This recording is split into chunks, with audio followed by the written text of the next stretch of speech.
শুভ সন্ধ্যা বন্ধুরা, welcome to my channel Srabanti. আশা করি তোমরা সকলেই খুব ভালো আছো, সুস্থ আছো, আমরাও ভালো আছি। আর এখন থেকে আমার ভিডিওটা শুরু করছি। আই হোপ এই ভিডিওটা তোমাদের ভালো লাগবে। সন্ধ্যে তো দিয়ে দিয়েছি, গোপুসোনাকে খাওয়া দিয়ে দিয়েছি, আর এখন আমি বেরোচ্ছি পাঠশালাতে। তা পাঠশালা যাওয়ার সময় এই দেখো এখানে একটা ব্যাগ নিয়েছি। হ্যাঁ, স্কুল ব্যাগ বাদ দিয়ে ভেন্ডি ব্যাগ নিয়েছি, তার মধ্যে একটা খাতা আর একটা পেন। তা পাঠশালা থেকে আসার পরে কিন্তু এই যে টিফিনটা করে নিচ্ছি। একটু ছোলা সকালবেলা ভিজিয়ে রেখেছিলাম, তার মধ্যে শসা, টমেটো, পেঁয়াজ দিয়ে কুচি আর উপর দিয়ে লেবু রস দিয়ে দিচ্ছি। আর এটা খেতে কিন্তু ভালোই লাগছে। তা চাও করি, যেখানে দেখো আটাটাও মাখা হয়ে গেছে, আমি মাখিনি, কর্তামশাই মেখে দিয়েছে। আর এখানে এই যে চালের গুঁড়োটা নিয়ে নিয়েছি। কী করব, আজকে কিন্তু প্রথমবার তোমাদের সামনে কিন্তু আমি আজকে চিতল পিঠে করব। তা খেতে খুবই ভালো লাগে। বললাম না, আমার এক বান্ধবী করে, সে হচ্ছে বাংলাদেশেই থাকে। তা ওর বাড়িতে গেলে কিন্তু এই পিঠেগুলো খেতে পারি, যাকে বলে। এখন তো যাই না, এখন মানে যাকে বলে হাতে সময় থাকে না। 6:30টায় যাই, আর বাড়িতে কিন্তু আস্তে আস্তে আমার 8টা বেজে যায়। তার জন্য আর কোনো জায়গায় যাওয়া হয় না। আর সত্যি কথা বলতে গেলে ওখানে গেলে আমার মন প্রাণ সবই ভালো লাগে। আর ইচ্ছেটা কিন্তু অনেকটা, যাকে বলে ইচ্ছে শক্তিটা অনেকটা বেড়ে যায়। তা দেখো এখানে আমি তরকার ডাল কিন্তু ভিজিয়ে রাখিনি। তরকার ডালটা জল দিয়ে ধুয়ে মানে প্রেশারে পুরো বসিয়ে দিলাম। আর সিটি হওয়ার পর কিন্তু আমি রান্নাটাও চাপিয়ে দিয়েছি। আর কী হয়েছে জানো তো, আমি না আগের দিন যে পিঠে করেছিলাম সেটা উপরে কাকি আসেনি, তো তাই কাকি রাত্রিবেলায় এলো, তাই কাকিকে দিতে গেছি। আর দেখি গিয়ে আমার ননদ রয়েছে, তার ননদের সাথে কথা বলতে বলতে সিটি তো পড়েই যাচ্ছে, শুনতে তো পাচ্ছি। তাই যে গল্পে যা হয়, তা এতটাই গল্পে মজে গেছি যে প্রেশার এসে তাড়াতাড়ি করে প্রেশার কুকারটা খুলে দেখি আমার ডালটা একটু নিচটা ধরে গেছে। তা কোনো ব্যাপার না, দেখবে একটু পোড়া জিনিস একটু ভালো মতো যদি একটু কষিয়ে বসিয়ে করা যায় না, পোড়ার গন্ধটা কিন্তু চলে যায়।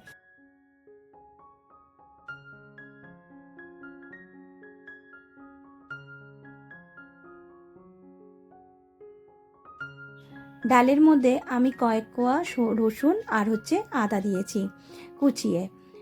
তা দিয়ে ভালো করে সেদ্ধটা হতো হয়ে গেল। অনেক সিটি পড়েছে, যদি এটা সকালে ভিজিয়ে রাখতাম তাহলে এতটা সিটি আমার দরকার পড়তো না, 2টো সিটি হলেই হয়ে যেত। তা নাই করে এর মধ্যে আমার কিন্তু 7টা মতো সিটি লাগলো।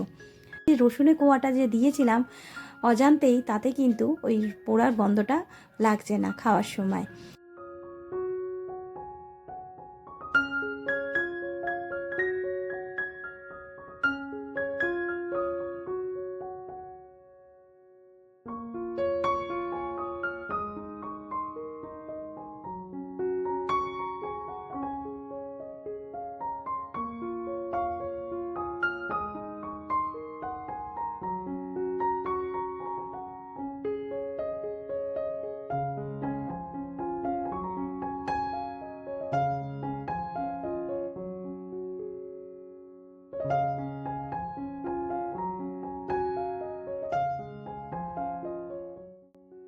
এখানে তরকাটা তো হয়ে গেল। এরপরে চলে এলাম এই যে আজকে চিতল পিঠে করব। আর এই পিঠেটা অনেক দিন ধরেই ইচ্ছে ছিল করার, কিন্তু যে বলে না, রিস্ক নিতে পারছিলাম, তা আজকে একটু রিস্ক নিয়ে নিলাম। আমি ওই চালের গুঁড়ির 1 বাটির মতো নিয়েছিলাম, ছোট্ট একটা বাটি। তার মধ্যে ওই বাটিরই 1 বাটি জল দিয়ে 1 ঘন্টা মতো ভিজিয়ে রেখেছিলাম, আর একটু নুন দিয়েছিলাম। তা সব দিয়ে কিন্তু ভিজিয়ে রেখেছিলাম। আর এখন 1 ঘন্টার পর কিন্তু আমি ওর মধ্যে বেকিং পাউডারটা দিলাম 1/2 চামচ। তা দিয়ে এটাকে ভালো করে ফাটাতে হবে। ভালো করে ফাটিয়ে নিচ্ছি।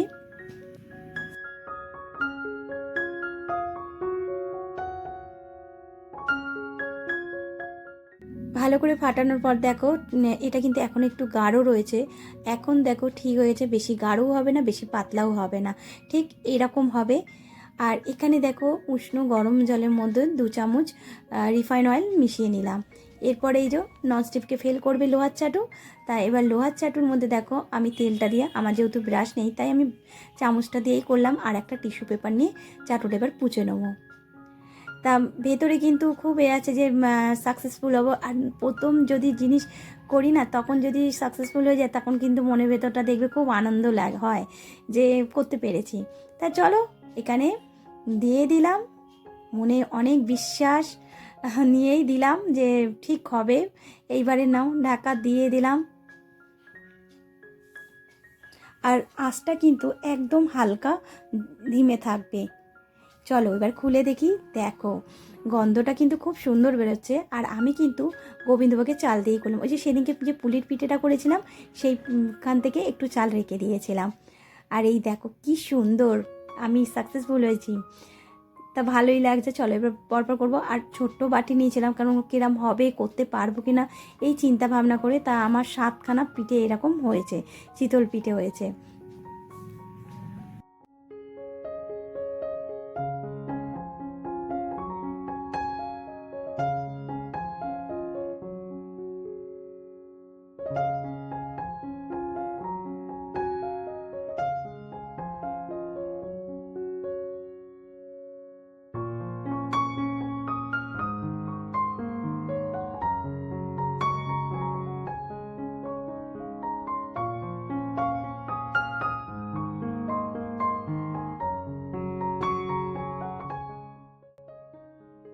চলো তোমাদেরকে একটা দেখাই, দেখো চারপাশ কি সুন্দর, দেখেছো জালি জালি মতো হয়ে রয়েছে। আর বেকিং পাউডার দেওয়াতে একটু নরমও হয়েছে আর ফুলেছে কিন্তু, দেখো কি সফট হয়েছে। আর এটা তরকারি দিয়েও খেতে পারো, আবার খেজুরের গুড় দিয়েও খেতে কিন্তু দারুণ লাগে।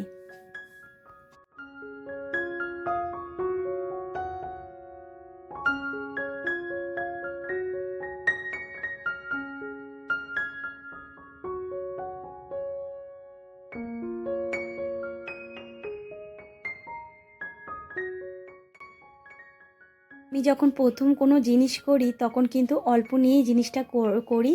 আর যখন সাকসেস মানে পুরো জিনিসটা ভালো হয় তখন কিন্তু সবার আগে কিন্তু নিজের মনের ভেতরটা কিন্তু আনন্দই লাফাতে থাকে। কার কার এরকম আনন্দ ফিল করো? আমার তো খুব ভালো লাগে, আশা করি সবাই করে এরকম।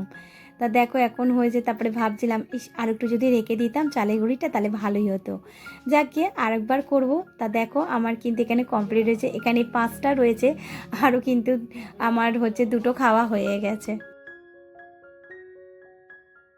এখান থেকে সবাই কিন্তু একটা করেই খেয়েছি। আর আমার শ্বশুর এই প্রথম খেয়েছে, খেয়ে বলছে খুব দারুণ হয়েছে। আর এখানে উপরের কাকি একটু ওই যে বললাম পিঠে করেছিল চালের গুঁড়ি দিয়ে আর দিয়ে। আর উপরের কাকি তো পিঠে দিয়েছে, আর নিচের কাকি দিয়েছে বেগুন পোড়া খেজুর গুড়। আর আমি আমার কর্তামশাইকে বলছি আগে তুমি খেয়ে দেখো কেমন হচ্ছে। তা বন্ধুরা, এখানে আমি ভিডিও শেষ করব, যেই কথাটা না বললেই এই ভিডিওটাই অসম্পূর্ণ থেকে যাবে। যে সকল পুরনো বন্ধুরা প্রথম থেকে সাথে আছো, পাশে আছো, তোমাদেরকে অসংখ্য ধন্যবাদ। আর রইল অনেক অনেক ভালোবাসা। আজকে যদি কোনো নতুন বন্ধু প্রথমবার আমার ব্লগ দেখছো, ব্লগের কোনো অংশ যদি ভালো লাগে অবশ্যই লাইক কমেন্ট করো। তোমরা যদি চাও আমার এই ছোট্ট পরিবার একটা মিষ্টি সদস্য হয়ে যাও, তার জন্য কিন্তু অবশ্যই তোমাদেরকে সাবস্ক্রাইব করতে হবে। আর এখন মেয়ের মুখের দিকে তাকিয়ে আছে, দেখো মেয়ের কত ভালো লেগে যায়। তাহলে বন্ধুরা এখানে ভিডিও শেষ করছি, টাটা, গুড নাইট।